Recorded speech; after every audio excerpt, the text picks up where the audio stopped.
Hello sir. হ্যাঁ, Swarna, phone দিয়েছিল? হ্যাঁ, ফোন দিয়েছিলাম। আজকে ওয়াইফ আমাকে ফোন দিয়েছিল অনেকগুলো। প্রথমত আমি ফোন ধরি নাই, কেটে দিয়েছি, তারপরে ফোন রিসিভ করছি। তো আপনার ওয়াইফ কি আমাদের এই বিষয়টা কি জেনে গেছে? আমার তোমাকে ফোন দিয়েছিল? হ্যাঁ, ফোন দিয়েছিল। ফোন দিয়ে অনেক রকম কথা আমাকে বললো। কোন বিষয়ে কথা বলছে তোমার সাথে? ওই আপনার সঙ্গে যে আমি হোটেলে রাত কাটাইছি, গিয়েছি তো কয়েকবার, অনেক আগে তো গিয়েছিলাম। কিছুদিন যাবত তো আপনার সঙ্গে আর কোথাও যাই নাই আমি, কিন্তু হঠাৎ করে ফোন দিয়ে আমাকে অনেক রকম করছে, বলছে বিষয়টা কি। ও, তোমাকে নিয়ে যে হোটেলে গিয়েছিলাম সেই কথা বলছে? হ্যাঁ, সরাসরি আমাকে বলছে যে তুমি আমার হাজবেন্ডের সঙ্গে এইগুলো করো, তোমরা এক জায়গায় চাকরি করো, তাই বলে কি তোমরা, মানে অনেক মান সম্মান নিয়ে কথা বলছে আমাকে। ও, স্বর্ণা আমাকে তো কোনো কিছু বলেনি। তাহলে আমাদের কোনো কলিগের সঙ্গে কি ম্যাডামের কোনো সম্পর্ক আছে? সে কি নিয়মিত কোনো খোঁজ খবর রাখে নাকি, বলেন? এগুলো কি জানেন আপনি? তোমার আমার বিষয়টা তো আমাদের অফিসের কোনো কলিগ জানে না। জানে না, হয়তো আপনাদের মতো বড় স্যার যেগুলো আছে তারা তো জানে, যে তারা প্রত্যেকটা কলিগের সঙ্গে স্যারদের একটা পার্সোনাল সম্পর্ক আছে, খাওয়া দাওয়ার সম্পর্ক। হয়তো এরকম কেউ কিছু বলছে কিনা। কখন ফোন দিয়েছিল? এই যে কিছুক্ষণ আগে আমাকে ফোন দিয়েছিল। ফোন হয়তো দিয়েছে অনেক আগে, কিন্তু আমি ধরি নাই, অচেনা নাম্বার মনে করে। পরে ফোনটা রিসিভ করছি, কিছুক্ষণ আগে আমাকে বলছে, এবং আমাকে অনেক কথা বলছে নাকি এখানে আমি চাকরি করতে পারবো না। আরে পাগল, তোমাকে এখানে থেকে চাকরি থেকে কে বার করে? পুলিশের চাকরি কি এত সোজা? তোমাকে কারণ আপনি উনি একজন বললেই। বড় স্যার। হ্যাঁ, হ্যাঁ, হ্যাঁ। সে যদি বলে যে তোমাকে এখান থেকে ট্রান্সফার করে দিবে, সেটা কি পারবে নাকি?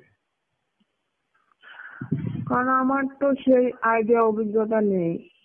আপনি বলছেন আপনার ওয়াইফ এগুলো প্রতি তার কোনো ক্ষমতা আছে নাকি, সেটাও তো আমি জানি না। হুম, ঠিক আছে স্বর্ণা, এসব বিষয় নিয়ে তুমি টেনশন করো না, আমি বিষয়টা দেখতেছি। আর শোনো, তুমি কি ফ্রি আছো আজকে? ফ্রি আছি, কিন্তু আমার মেজাজ ভালো নেই তো। অনেক টেনশন হচ্ছে এই বিষয়টা নিয়ে। ও, আর তোমার ম্যাডামের বিষয় নিয়ে টেনশন করেছো? টেনশন তো অবশ্যই, কারণ আমি একজন মেয়ে। এখান থেকে যদি আমার চাকরিটা ট্রান্সফার করে অন্য কোথাও যায়, যদি ওখানে চাকরি করতে দেয়, তাহলে আমি কি করব? এই মুহূর্তে তো অনেক টেনশন আছে। আর চিন্তা স্বর্ণা ভাবনা তুমি লাগছে তো আমার। এই বিষয় নিয়ে টেনশন করার কোনো অবকাশ নেই। শোনো, আমি তোমার ম্যাডামের সাথে কথা বলবো যে ওর সাথে আমার কোনো সম্পর্ক নেই, বুঝছো? আর আজকে তো আমি রাত্রে আর অনেকক্ষণ ম্যাডাম, আছি। কয়টা পর্যন্ত আছেন? আজকে তো রাত আমি 12টা পর্যন্ত ডিউটিতে আছি। এখন কি তুমি ফ্রি আছো? আজকে 12টা পর্যন্ত ডিউটি করবেন মানে?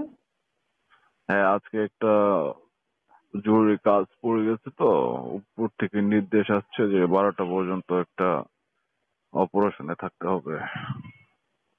আপনি তো কখনো 5টা করে ডিউটি করেন না। আর এই নিউজটা তো আমিও জানি না। আমরা আগে চলে যেতে পারবো? না, না, এটা সিক্রেট নিউজ তো, আমি তোমাকে বললাম তুমি আদার্স কাউকে বলিও না তো। আমি যাদেরকে রাখবো শুধু তারাই থাকবে। আমাকে ছেড়ে দিবেন, আমি আজকে বাসায় চলে যেতে পারবো তাড়াতাড়ি? তোমার তো শুধু বাসা বাসা বাসা, তো খালি হাজবেন্ড আছে, তো খালি হাজবেন্ড কে নিয়ে বসে থাকো বাসাতে। স্যারের সাথে থাকলে মন ভালো হাজবেন্ড, লাগে না? স্যার ভালো লাগে। অফিসে যতক্ষণ থাকি ততক্ষণ ভালো লাগে, বাসায় থাকি তখনও ভালো লাগে। আমার হাজবেন্ড ছাড়া কি আমার কোনো চিন্তা ভাবনা আছে বলেন? আমার সাথে তো হাজবেন্ড। তাই? শুধু আমি না, এরকম সবাই।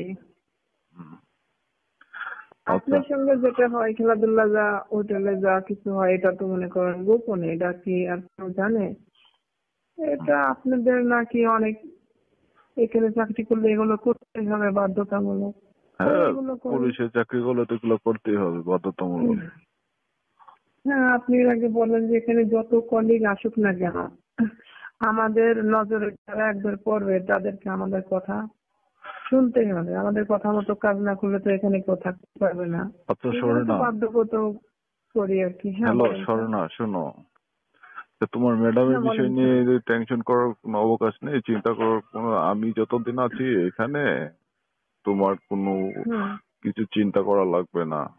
আর শুনো না, আজকে ছুটির পরে আজকে থাকো না তুমি 12টা পর্যন্ত, অনেক মজা করবো। হুম, স্যার মজা মাস্তি তো আপনার সঙ্গে আমার নিয়মিত হয় আর কি, যতটুকু মানে কাজের ক্ষেত্রে হয় ততটুকু হয়। বাইরেও তো অনেকবারই গেছি না, অনেকবার তো আপনার সঙ্গে বাইরে গেছি। আর আজকে ম্যাডাম যে কথাগুলো বলছে এই কারণে আমার মেজাজটা অনেক গরম আর অনেক টেনশন লাগছে। আমার কোনো কিছু ভালো লাগছে না। আমার মনে হচ্ছে এই মুহূর্তে বাসায় যাওয়ার প্রয়োজন।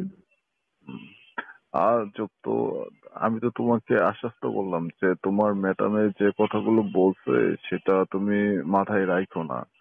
তোমার ম্যাডাম তো একটু মাথায় সমস্যা আছে, সে কখন কি করে না করে সেটা সে নিজেও কিছু বুঝে না।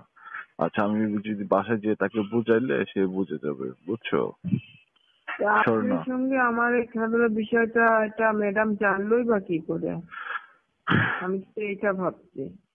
না না, তোমার নাম্বারটা আমার ফোনে পেয়েছে তো, ও যা বলছে আইডিয়ার উপর বলছে আর কি, আমি এটা ধরতে পারছি। হুম হুম।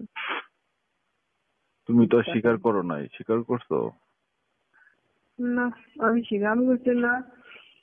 যে আমাদের বড় স্যার, সবসময় সম্মান দিয়ে স্যারকে, স্যারের সঙ্গে কথা বলতে হয়। স্যারের সঙ্গে কি এগুলো কখনো করা যায়? আমরা সামান্য একজন কলিগ, কোথায় স্যার আর কোথায় আমরা। স্যারদের চোখে চোখ রেখে কথা বলতে তো আমাদের ভয় লাগে। হ্যাঁ হ্যাঁ, সুন্দর এটা কথা বলছি। বলছো, সুন্দর কথা বলছো, একজন সৈনিকের মতো কথা বলছো, সেজন্য তোমাকে ধন্যবাদ। হুম। আচ্ছা যাই হোক। স্যারদের চোখের দিকে চাই আমরা কখনো কথা বলতে পারি না। হ্যাঁ হ্যাঁ। এটাই বলছি। আচ্ছা ঠিক আছে, আজকে তোমাকে 12টা পর্যন্ত রেখে দিলাম। না স্যার, আমি আজকে বাসায় চলে যাবো। আরে পাগল, বাসে চলে যাবো কেন? তোমার গাছের আপেল গুলা দেখলে তো আর না খেয়ে থাকা যায় না, বুঝো না কেন? আপেল তো আপনি প্রতিনিয়তই খান। আর 12টা পর্যন্ত থেকে আমি কি করব? এখানে তো আমাদের অনেক কলিগ থাকবে, আরো আপনি অনেকে রাখছেন, আপনি বড় স্যারেরা থাকবেন, আপনারা অনেকে থাকবেন। এখানে আমি কি করব বলেন? আচ্ছা, তুমি 12টা পর্যন্ত না থাকলা, তুমি আর আমি একটু মজা করে তারপর তুমি না হয় কিছুক্ষণ 1-1.5 ঘন্টা পরে চলে গেল। কোথায় দেখা করব আমরা? মজামস্তি করব কোথায়? আমার ডিউটি শেষ, 5টা বাজে তো ডিউটি শেষ। ওই পিছনের চেম্বারে, পিছনের রুমটাতে করব। ও, এখানে কেউ জানতে পারবে না? না না, আমার চেম্বারের পিছনে যে রুমটা আছে সেটা তো আর কেউ আসে না। ওইখানে তো প্রতিনিয়তই যাই, প্রতি ঘন্টায় ঘন্টায় তো আপনার কাছে এটা সেটার অজুহাত করে অছিলা করে আপনার কাছে ওখানে যাই। ওই ও, জায়গাটা না? হ্যাঁ হ্যাঁ আচ্ছা। হ্যাঁ। তুমি কিছু খাবা? আমি তাহলে বাইরে আছি, তোমার জন্য খাবার দাবার নিয়ে আসবো। আমার আসলে আজকে মন মেজাজ ভালো না, এই আমার রকম কোনো কিছু মজার খেতে ভিডিও ভালো পেতে লাগছে না। আমাদের ইউটিউব সবসময় তো চ্যানেল আমি টিজে টাইম আপনার কাছে 11 কে সাবস্ক্রাইব পছন্দের করুন। খাবারগুলো চেয়ে নিই এবং বাইরে গেলে আমি আপনাকে বলে আমার জন্য এটা নিয়ে আসবেন এটা, কিন্তু আজকে কিছু ভালো লাগছে না। না না, তোমার, তারপরে যদি আপনার কিছু ভালো লাগে আপনি নিয়ে আসতে পারেন। না তোমার তো এটা পছন্দের আমি খাবার বলবো আছে, না। যে তুমি বিরিয়ানি টিরানি এগুলো তো পছন্দ করো, না নিয়ে আসবো নাকি? স্বর্ণা, হুম, 1-1.5 ঘন্টার সময়। ঠিক আছে, আনলে আনতে পারেন। দুজনে একসঙ্গে খাওয়া দাওয়া করে আপনি, যেহেতু 12টা পর্যন্ত ডিউটি করবেন, আপনার তো অনেক ক্ষুধা লাগবে। হ্যাঁ হ্যাঁ। আর আর তুমি, খাওয়াটা তো বিশেষ প্রয়োজন, খেতে হবে। তুমি এই বিষয় নিয়ে চিন্তা ভাবনা করো না, যে আমি বাসায় যেয়ে গিয়ে তোমার ম্যাডামের সাথে হুম। আমি এই বিষয় নিয়ে কথা বলতেছি, যে শুধু শুধু সে সন্দেহমূলক কথা বলতেছে তোমাকে, সে যা ভাবতেছে আদৌ সত্য না। আপনি এইটা বলবেন একটু যে সে যদি এরকম ভাবে কথা বলে, যদি আমি চাকরি না করি, তার আমার হয়ে একটু ম্যাডামের। তুমি আমাকে ফ্রি হুম। ফ্রি গাছের আপেল খাওয়াচ্ছ, খেলাধুলা করতেছো তোমার। হুম, বিরিয়ানি নিয়ে আসবেন, বিরিয়ানির সাথে আগে আপেল খাইবো, তারপরে বিরিয়ানি খাই চলে আসবো। হুম, আপেল, আপনার আপেল খাইবো, তো যা যা খেতে ইচ্ছা খায়েন। আমি তো তোমার রূপের অনেক প্রশংসা করি, তোমার গাছের প্রশংসা করি। তোমার হাজবেন্ড কি তোমার রূপের প্রশংসা করে কখনো?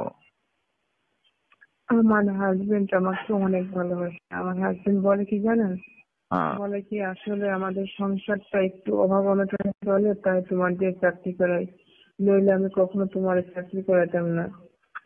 কারণ তোমার প্রতি আবার কেউ নজর দেয় নাকি, তোমার এগুলো অফার দেয় কিনা, তোমার সবকিছু ঠিক রাখতে পারো কিনা, আবার আমার জিনিসগুলো কাউকে দিয়ে দিও না কিন্তু।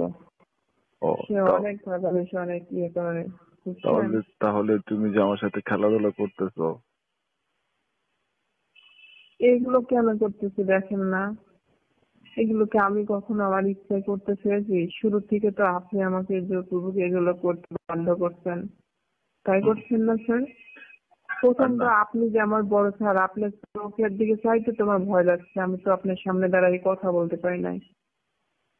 হুম। এটা পরবর্তীতে আপনি কিভাবে কিভাবে আপনি আপনার আনুগত্য করে নিয়েছেন, এখন আচ্ছা, তো আর ভালোই তুমি লাগে না। এখন তুমি বাসারটাও ভালো লাগে, বাইরেরটাও ভালো লাগে।